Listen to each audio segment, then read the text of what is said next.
আসসালামু আলাইকুম। সবাই কেমন আছেন? আশা করি সবাই ভালো আছেন। আজ আপনাদের জন্য নিয়ে এসেছি গল্পের ৮ম পর্ব। আশা করি গল্পটি আপনাদের ভালো লাগবে। তাহলে চলুন শুরু করা যাক। এটা শুনে মনিরা খুব আশ্চর্য হয়ে যায়। এদিকে নীরা মনে মনে খুব খুশি হয় যে আমি ওর কথা রেখেছি। কিন্তু মনিরার ব্যাপারটা হজম হলো না। হঠাৎ মনিরা উঠে এসে আমার হাত ধরে বলে, মিটিং ক্যান্সেল করার কি আছে? আমি যাচ্ছি তো তোর সাথে। কোনো অসুবিধা হবে না। আর এমনিতেও তুই আমাকে কোথাও ঘুরতে নিয়ে যাসনি। আজ চল, মিটিং শেষ করে আমরা ঘুরে আসব। এটা শুনে সবাই অবাক হয়ে মনিরার দিকে তাকিয়ে আছে। এদিকে নীরা মনিরের কথা শুনে রাগে থরথর করে কাঁপছে। ওর ইচ্ছে করছে ওকে ঘাত ধাক্কা দিয়ে বের করে দেয়। আমি বললাম, না রে, আমার আজ কোথাও যেতে ইচ্ছে করছে না। আমার মুখে এটা শুনে মনিরা ক্ষিপ্ত বাঘিনীর মতো চাহনি নিয়ে নীরার দিকে তাকায়। এদিকে আমার মুখের কথা শুনে নীরার মুখে হাসি ফুটে উঠল। নীরা মনে মনে বলে, এই প্রথম আমি আমার বরকে ওই গাছপেতনির সাথে যাওয়া থেকে বাঁচালাম। মনিরা বলে, কিন্তু কেন? নীরা আবার বিড়বিড় করে বলে, কেন রে কুত্তি, তোকে বলতে হবে কেন? আমি বললাম, স্পেশাল মানুষের আবদার রাখতে তো হবেই। মনিরা মনে মনে বলে, না, আর এভাবে চলতে দেওয়া যাবে না। আম্মুকে যত তাড়াতাড়ি সম্ভব আসতে বলতে হবে, না হলে আমি আমার মীরকে সারা জীবনের জন্য হারিয়ে ফেলবো। নীরা মনিরাকে ভাবতে দেখে মনে মনে বলে, বাদরানি, তোর মনের মধ্যে কি চলে আমি বুঝি না। তোকে যদি এই বাড়ি আর আমার বরের মাঝখান থেকে না সরিয়েছি, তো আমার নাম নীরা না। একসময় সবাই খাবার শেষ করে সবাই সবার রুমে চলে গেল। নীরা মায়ের সাথে কাজে সাহায্য করছে। মা বলে, নীরা? নীরা বলে, হ্যাঁ মামনি। মা বলে, তোর এই ঋণের শোধ আমি কি করে দেব বল মা? তুই যা চাইবি আমি তাই দেব। আমি আমার ছেলেকে আগের মতো ফিরে পাচ্ছি, সব তোর জন্য। বল তুই কি চাস? নীরা কিছু বলতে যাবে, ঠিক তখনই তিশা এসে বলে ওঠে, ভাইয়ার কাছ থেকে মুক্তি চায়। নীরা তিশার কথা শুনে ওর মুখের দিকে তাকিয়ে থাকে। মা অবাক হয়ে বলে, কি যা তা বলছিস? তিশা বলে, হ্যাঁ মা, ভাবি ভাইয়ার কাছ থেকে মুক্তি চায়। কারণ ভাবি ভাইয়াকে ভালোবাসে না। ভাবি তো নিজেই বলেছে ও নাকি চলে যাবে। তুমি বরং ভাইয়াকে বলো ভাবিকে ডিভোর্স দিয়ে দিতে। কি তাই না ভাবি? আসলে এটা বলে নীরার মন বোঝার চেষ্টা করে তিশা। তিশা খুব ভালো করেই জানে নীরা আমাকে ভালোবেসে ফেলেছে। এদিকে তিশার কথা শুনে নীরা ওর দিকে রাগি একটা লুক নিয়ে তাকায়। তারপর কিছু না বলে হনহন করে রুমে চলে আসে। এদিকে তিশা হেসে বলে, ভাবি বলেছিলাম না তুমি ভাইকে ভালোবাসবেই। বাজিতে তুমি হেরে বসে আছো।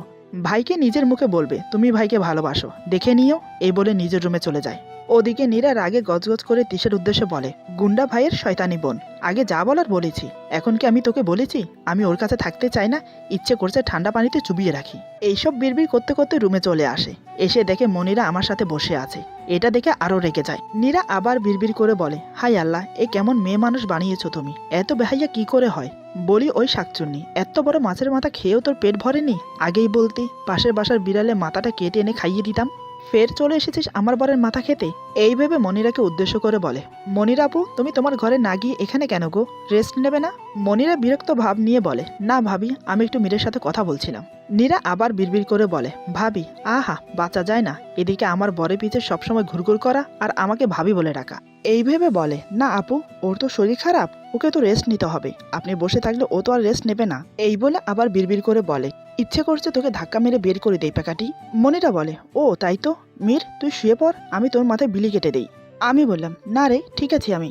মনিরা জোর করে আমাকে শুইয়ে দিতে গেলে নীরা তার আগে আমাকে শুইয়ে দেয়। তারপর আমার মাথা কোলে তুলে নিয়ে বিলি কাটতে শুরু করে। আমি তো পুরো শখ খাই নীরার কাজ দেখে। নীরা বলে, থাক না মনিরা আপু, আপনার কষ্ট করতে হবে না, আমি তো আছি। আমিও নীরার কথায় সম্মতি জানিয়ে বললাম, হ্যাঁ রে মনি, তোর ভাবি তো আছে, তুই বরং রেস্ট নে গিয়ে। এবার মনিরা যাই কই, কিছু না বলে মনিরা রেগে চলে গেল। নীরা আবার বিড়বিড় করে বলে, দূর হ শাকচুন্নি আমার সামনে থেকে। তারপর আমাকে বলে, আপনাকে একটা কথা বলার ছিল।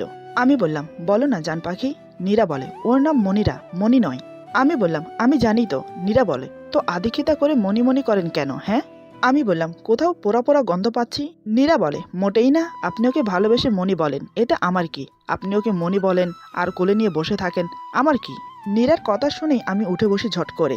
নীরাকে বিছানায় শুইয়ে দিয়ে ওর শরীরের উপর নিজের শরীরের ভার ছেড়ে দিই। তারপর নীরার দুই পাশে হাত রেখে নীরার মুখের কাছে মুখ এনে ফিস ফিস করে বললাম, নীর পাখি, সত্যি করে বলো তো, মনিরাকে তুমি সহ করতে পারো না কেন? নীরা বলে, আমি কেন সহ করতে পারবো না হ্যাঁ? আমি বললাম, সেটাই তো, ভালোবেসে ফেলেছো আমাকে, সত্যিটা বলো। নীরা কি বলবে বুঝতে পারছে না। নীরা মনে মনে বলে, সত্যি যে আমি তোমাকে ভালোবেসে ফেলেছি, কিন্তু আমি তা কখনোই স্বীকার করব না। কিন্তু তুমি আমার এত কাছে এসে কথা বলছো কেন? আমার যে সব কথা হারিয়ে যাচ্ছে। আমি বললাম, কি গো নীর পাখি, কথা বলছো না কেন?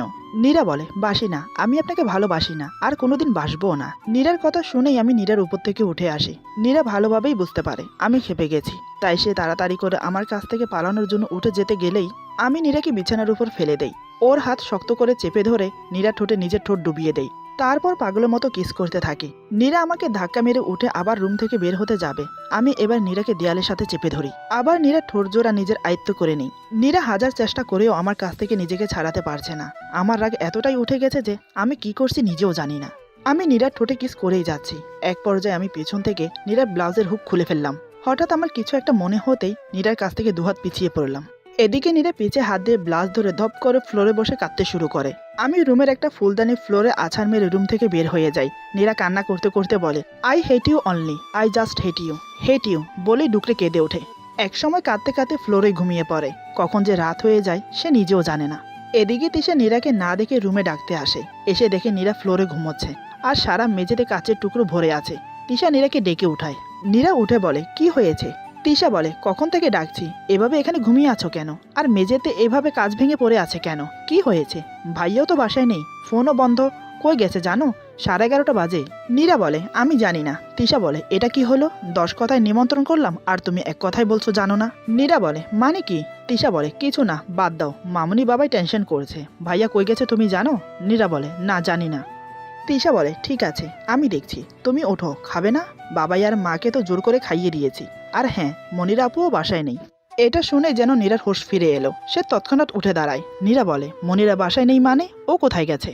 তিশা বলে, তা তো জানি না, ওর ফোনও বন্ধ। ওই শাকচুন্নি আবার তোমার গুন্ডার ঘাড় মটকিয়ে দিচ্ছে কিনা কে জানে। নীরা বলে, কি যা তা বলছো? তিশা বলে, সত্যি বলছি, মনিরা আপুরও ফোন বন্ধ আর তোমার গুন্ডারও। আমার মনে হলো তাই বললাম, ঠিক আছে আমি গেলাম। তিশার মুখের কথা শেষ হতেই ড্রয়িং রুমে চেঁচামেচির আওয়াজ শোনা যায়। ওরা দুজন একে অপরের মুখের দিকে তাকিয়ে দৌড়ে নিচে নেমে আসে। এসে দেখে আমি ড্রিঙ্ক করে একেবারে ফুল মাতাল হয়ে আছি আর মনিরা 2 হাত দিয়ে আমাকে জড়িয়ে আছে। তিশা বলে, দেখো ভাবি, আমার কথাই ঠিক, শাকচুন্নি তোমার গুন্ডাকে নিয়ে গেছে। মা বলে, বাবা তুই আবার ড্রিঙ্ক করেছিস? আমি বললাম, হ্যাঁ করেছি, আরও করব, তোমার কি? মনিরা বলে, আপনি কে ওর ব্যাপারে এ কথা বলার? যান এখান থেকে। মনিরা কথা বলার সময় আমি পড়ে যাচ্ছিলাম, ঠিক তখনই মনিরাকে জড়িয়ে ধরি। এটা দেখে নীরা আমাকে মনিরার কাছ থেকে ছাড়িয়ে আমার গালে ঠাস করে থাপ্পড় মারে। আমি তাল সামালতে না পেরে মায়ের কোলে গিয়ে পড়ি। এটা দেখে মনিরা রেগে যায়। মনিরা বলে, how dare you, you stupid girl, তোমার সাহস কি করে হয় মীরের গায়ে হাত তোলার? কে তুমি ওকে থাপ্পড় মারার? মনিরার কথা শেষ হতে না হতে নীরা ঠাস করে ঠাসিয়ে একটা থাপ্পড় মেরে দেয় মনিরার গালে। আর মনিরা মেঝেতে ছিটকে পড়ে যায়। নীরা নিজের রাগ কন্ট্রোল করতে না পেরে চিল্লাতে শুরু করে। নীরা বলে, আপনি কি মনে করেন আমি আপনার মনের আশা কি বুঝি না? সাহস কি করে হয় মামনির সাথে এভাবে কথা বলার?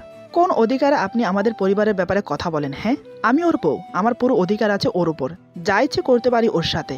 আপনি কোন অধিকারে ওর পিছে আঠার মতো লেগে থাকেন? হ্যাঁ, কি মনে করেন আমি বুঝি না? তিশা মনে মনে বলে, বাহ ভাবি বাহ, তুমি তো কামাল করে দিলে, ক্যারি অন। নীরার রণচণ্ডীর রূপ দেখে আর ওর হাতের মার খেয়ে মনিরা চুপ করে থাকে। নীরা বলে, তিশা, এক মগ তেঁতুলের পানি আমার রুমে নিয়ে এসো। আর মনিরা আপু, এই সংসারটা মিরাজের আর আমার, আমি বেঁচে থাকতে এগুলোর কিছুই তুমি পাবে না, তাই আমার সংসার আমার বরের থেকে 100 হাত দূরে থাকো, নয়তো আমি কি করব নিজেও জানি না। এদিকে তিশা নীরার এই রূপ দেখে মনে মনে বলে, এই না হলে আমার ভাবি, এইটাই তো এতদিন ধরে চেয়েছি, I am proud of you ভাবি। নীরা বলে, তিশা জলদি আসো। এই বলে নীরা আমাকে টানতে টানতে বাথরুমে নিয়ে শাওয়ার অন করে দেয়। তারপর আমাকে শাওয়ারের নিচে বসিয়ে দেয়। তিশা বলে, ভাবি কই তুমি? নীরা বলে, ওয়াশরুমে আছি, এখানে আসো। তিশা এসে নীরাকে মগ ভর্তি তেঁতুলের পানি দেয়। নীরা আমাকে বলে, হা করে এটা খেয়ে নিন। আমি বললাম, না আমি খাবো না। তুমি আমাকে মারলে কেন? তুমি সবসময় আমার সাথে এমন করো। আর আজও তুমি।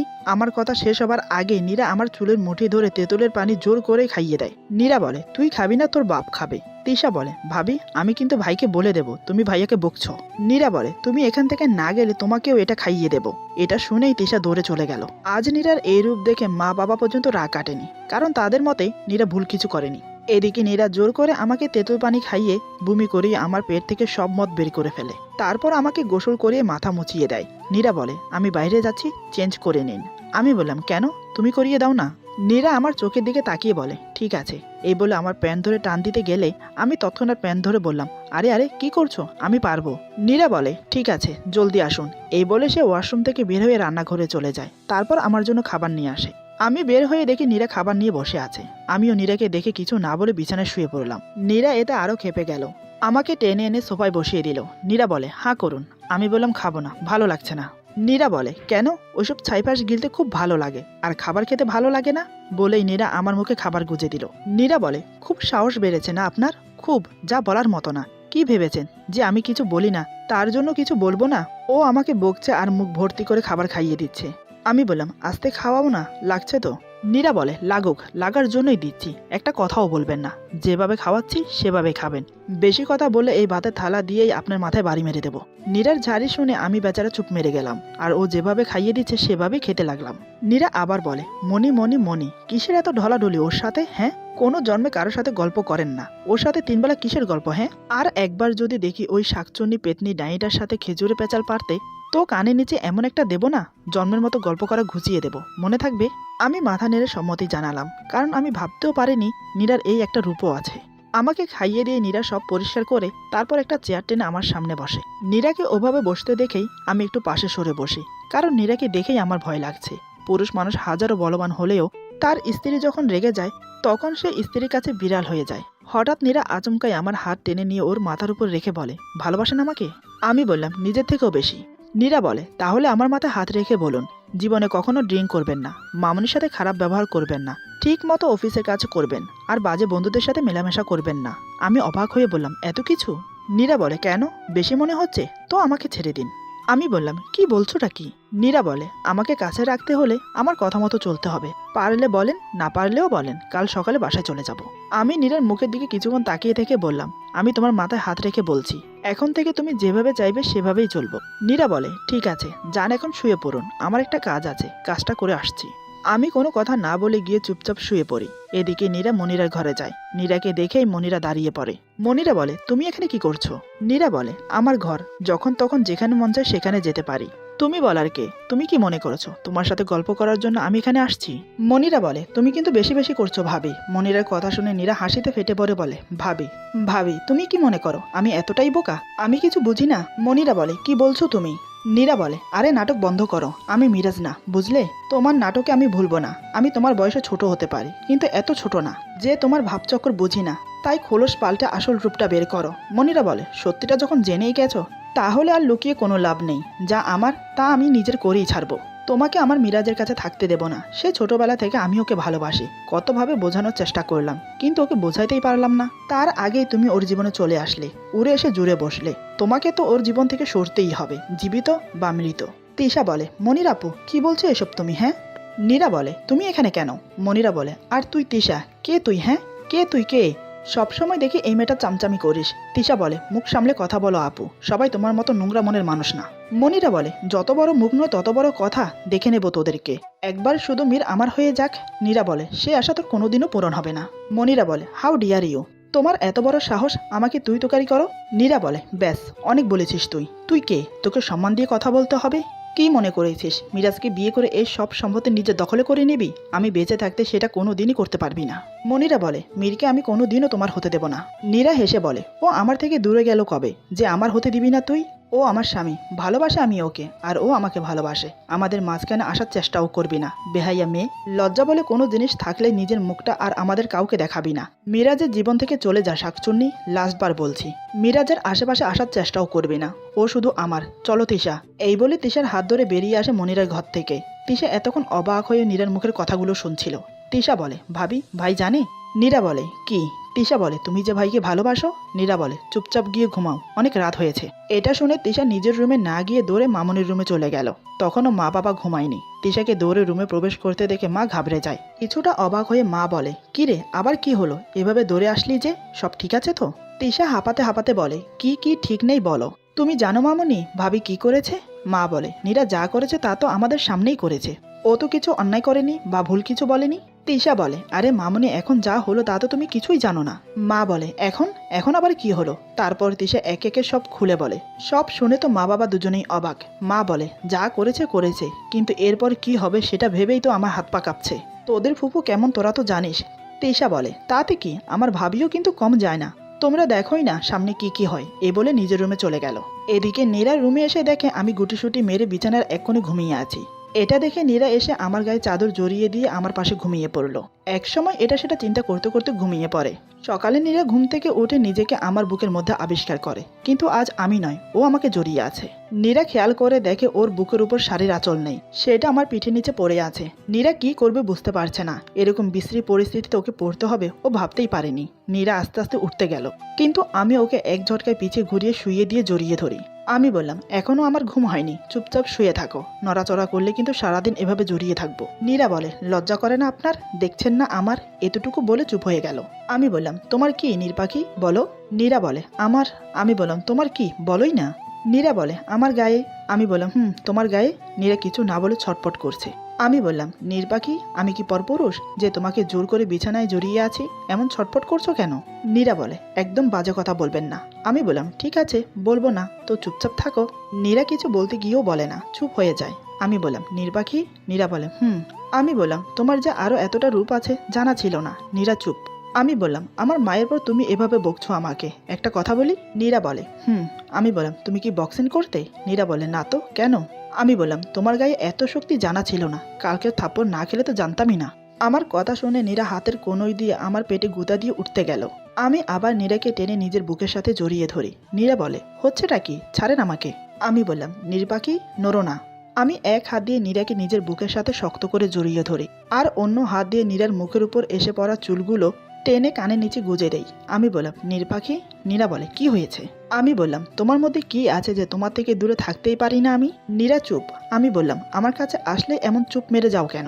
কাল তো ঠিকই ঝাঁচিকি রানী হয়েছিলে, আর আমার কাছে আসলেই আমি কথা বলছি আর নীরার কানের লতিতে আঙ্গুল ঘোরাচ্ছি। এদিকে নীরা আমার স্পর্শে নিজেকে কোনো এক অজানায় হারিয়ে ফেলছে। আমার আঙ্গুল আস্তে আস্তে নীরার কান বেয়ে গলা দিয়ে বুকের কাছে নেমে আসতেই নীরা আমার হাত ধরে ফেলে। আমি তখনই নীরার ঘাড়ে গভীরভাবে কিস করি। এতে নীরা ওর শরীরে ভার আমার উপর ছেড়ে দেয়। আমি উল্টো নীরাকে নিজের নিচে ফেলে দু হাতে শক্ত করে জড়িয়ে ধরি। নীরার ঠোঁটে নিজের ঠোঁট ডুবিয়ে দেই। নীরা আমাকে আজ কোনো বাধা দেওয়ার চেষ্টাই করছে না। আমার ভালোবাসার ছোঁয়ায় নীরা পাগল হয়ে যায়। চোখ বন্ধ করে ফেলে ও। আমি নীরার ঠোঁট ছেড়ে গলায় গভীরভাবে কিস করতে থাকি। নীরা অজান্তেই আমার চুল মুঠো করে ধরে টানতে থাকে। হঠাৎ আমি নীরাকে ছেড়ে উঠে বসে পড়ি। আমি বললাম, নীর পাখি, কাজটা তুমি মোটেই ভালো করলে না। নীরা বলে, আমি কি করলাম? আমি নীরার খুব কাছে গিয়ে কানে নিজে ঠোঁট লাগিয়ে বললাম, আমি তোমার কাছে আসলাম, আর তুমি আমাকে আটকালে না কেন? আমার ঠোঁটের স্পর্শ পেয়ে নীরা আবার চোখ বন্ধ করে ফেলে, কিন্তু আমার কথাটা শুনে আমার দিকে ভুরু কুচকে তাকিয়ে থাকে। নীরা তাকিয়ে আছে দেখে আমি আবার ওর ঠোঁটে হালকা করে কিস করি। আমি বললাম, নীর পাখি, এভাবে আমার দিকে তাকিয়ে থাকলে কিন্তু আমি আর নিজেকে কন্ট্রোল করতে পারবো না। আমি কি যে করব নিজেও জানি না। আমার কথা শুনে নীরা আমার থেকে চোখ নামিয়ে নেয়। আমি বললাম, নীর পাখি, তুমি জানো আমি তোমাকে ছাড়া থাকতে পারি না, তো আমার এত কাছে আসো কেন? হ্যাঁ, তাও এই অবস্থায়। নীরা বলে, আমি কি ইচ্ছে করে এভাবে আপনার কাছে আসছি নাকি? আমি বললাম, জানো তো নীর পাখি, আমাদের এখনো শরীয়ত মোতাবেক কবুল পরে বিয়ে হয়নি। যতদিন আমাদের বিয়ের সব নিয়ম কানুন মেনে না হচ্ছে ততদিন তোমাকে আমি নিজের কাছে নেব না। তাই এখন আমাকে তোমার কাছে যাওয়াতে বাধা দেওয়া উচিত। কাজটা তুমি মোটেই ভালো করলে না। দ্বিতীয়বার এ ভুল আর করবে না, বুঝলে? আমি তোমার কাছে যেতে গেলে আমাকে বাধা দেবে, বুঝলে? যত্ত সব বলেই আমি উঠে হন করে ওয়াশরুমে চলে গেলাম। নীরা তো পুরোই বোকা বনে গেল। নীরা বলে, মানে কি হলো? বেয়াদব ছেলে, আমি কি তোকে বলি আমার কাছে আসতে? তুই তো আমার কাছে জোর করে আসিস, আবার আমাকে কথা শোনানো? দেখে নেব তোকে, বন মানুষ, রাক্ষস কোথাকার। আমি ওয়াশরুম থেকে বের হতেই নীরা আমাকে ধাক্কা দিয়ে ওয়াশরুমে ঢুকে পড়ে। আমি অবাক হয়ে বললাম, এটা কি হলো? দাঁড়াও, দেখাচ্ছি মজা। এই বলে আমি বাহির থেকে ওয়াশরুমের দরজা লক করে দেই। তারপর অফিসে যাওয়ার জন্য রেডি হতে থাকি। এদিকে নীরা গোসল সেরে বাইরে বের হতে গিয়ে দেখে দরজা লক। ও ভালোভাবেই বুঝলো যে এটা আমার ছাড়া আর কারো কাজ নয়। নীরা জোরে জোরে দরজা ধাক্কাতে থাকে। নীরা বলে, শোনেন, এটা যে আপনার ছাড়া কারো কাজ নয় সেটা আমি ভালোভাবেই বুঝতে পারছি। তাড়াতাড়ি দরজা খোলেন, না হলে আমি কি যে করবো আপনার সাথে ভাবতেও পারবেন না। আমি বললাম, না না নীর পাখি, আমি মাত্রই গোসল করলাম, আর গোসল করতে পারবো না, আমার অফিসে অনেক কাজ, যা করার রাতে করো। নীরা বলে, একটা বাড়ি মেরে আপনার মাথা ফাটিয়ে দেবো, বদ ছেলে, সবসময় উল্টাপাল্টা ভাবনা। আমি বললাম, মাথা ফাটালে তো তোমাকেই দৌড়াতে হবে আমাকে নিয়ে হসপিটালে, তখন তোমার অনেক কষ্ট হবে। তোমার এত কষ্ট আমি দেখতে পারবো না গো, তার চেয়ে বরং মিষ্টি করে আমাকে দরজা খুলতে বলো। আমি দরজা খুলে দেই। নীরা বলে, আপনার সাথে মিষ্টি করে কথা বলতে আমার বয়েই গেছে। আমি বললাম, ঠিক আছে নীর পাখি, তাহলে থাকো, আমি অফিসে গেলাম। নীরা বলে, এই না না প্লিজ। আমি বললাম, তো বলো। নীরা বলে, দরজাটা খুলে দিন না প্লিজ। আমি বললাম, হচ্ছে না। নীরা বলে, শোনেন না, দরজাটা খুলেন না প্লিজ। আমি বললাম, এটা কি হচ্ছে? আমি কি কোনো হ্যাকার আমাকে এভাবে রিকোয়েস্ট করছো? হাজব্যান্ড আমি তোমার, একটু রোমান্টিকভাবে বলো না। নীরা মনে মনে বলে, মজা নিচ্ছিস বেয়াদব ছেলে, নে নে তোরই টাইম। এই ভেবে যা বলে আমাকে, তা শুনে আমার হুঁশ উড়ে যায়। আমি ভাবতে পারিনি সত্যিও আমাকে এমন করে বলছে। সবকিছু যেন আমার ভাবনার বাইরে হলো। এরপর যা হলো, আজকের গল্প এখানে সমাপ্ত। গল্পের বাকি অংশ পেয়ে যাবেন আগামী পর্বে। আশা করি গল্পটা আপনাদের ভালো লাগবে। যদি ভালো লাগে তাহলে লাইক, কমেন্ট এবং সাবস্ক্রাইব করে আমাদের পাশে থাকুন। বেল আইকন প্রেস করে দিবেন, তাহলে আমাদের নিত্য নতুন ভিডিও আপনাদের কাছে পৌঁছে যাবে। সবাই ভালো থাকবেন, সুস্থ থাকবেন। আল্লাহ হাফেজ।